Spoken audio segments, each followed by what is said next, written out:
ಇಂಡಿಯಾದಾಗ ನಾಳೆ gold, silver ಮತ್ತು ಆಯಿಲ್ ರೇಟ್ಸ್ ರಾತ್ರೋರಾತ್ರಿ ಚೇಂಜ್ ಆಗ್ಬೋದು.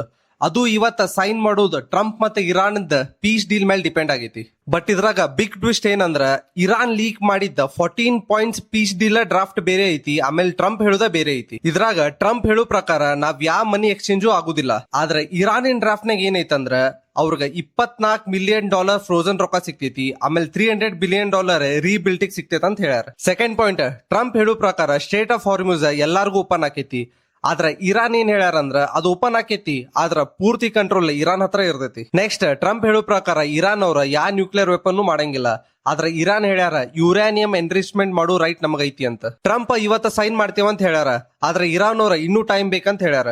ಒಂದ್ ವೇಳೆ ಈ ಡೀಲ್ ಸೈನ್ ಆತಂದ್ರ ಆಯಿಲ್ ರೇಟ್ಸ್ ಬೀಳ್ತಾವ, ಮತ್ತ ಗೋಲ್ಡ್ ಮತ್ತ ಸಿಲ್ವರ್ ರೇಟ್ಸ್ ಸತೆ ಕೂಲ್ ಡೌನ್ ಆಗ್ತಾವ. ಅಕಸ್ಮಾತ್ ಈ ಡೀಲ್ ಏನಾರು ಹಾಳಾತಂದ್ರ ಆಯಿಲ್ ರೇಟ್ಸ್ ಫುಲ್ ಸ್ಪೈಕ್ ಆಕ್ಕವ, ಮತ್ತ ಪ್ರತಿಯೊಂದು ಕಾಮಿಡಿಟಿ ಕಾಸ್ಟ್ಲಿ ಆಕ್ಕವ. ಬಹಳ ದೊಡ್ಡ ಕನ್ಫ್ಯೂಷನ್ ಐತಿ ಸೈನ್ ಮಾಡ್ತಾರೋ ಇಲ್ಲ ಅಂತ. ನಾವೆಲ್ಲರೂ ವೇಟ್ ಮಾಡಿ ನೋಡ್ಬೇಕು ಏನಾಕೈತಂತ. ಇದೇ ತರ ಬೇರೆ ಬೇರೆ ಜಿಯೋ ಪಾಲಿಟಿಕ್ಸ್ ಮತ್ತೆ ಏರ್ ರಿಲೇಟೆಡ್ ಟಾಪಿಕ್ಸ್ ಬಗ್ಗೆ ವಿಡಿಯೋ ಮಾಡಿ ಹಾಕ್ತಿರ್ತೇನೆ. ನನ್ನ ಪೇಜ್ ನ ಫಾಲೋ ಮಾಡ್ರಿ. ಜೈ ಹಿಂದ್.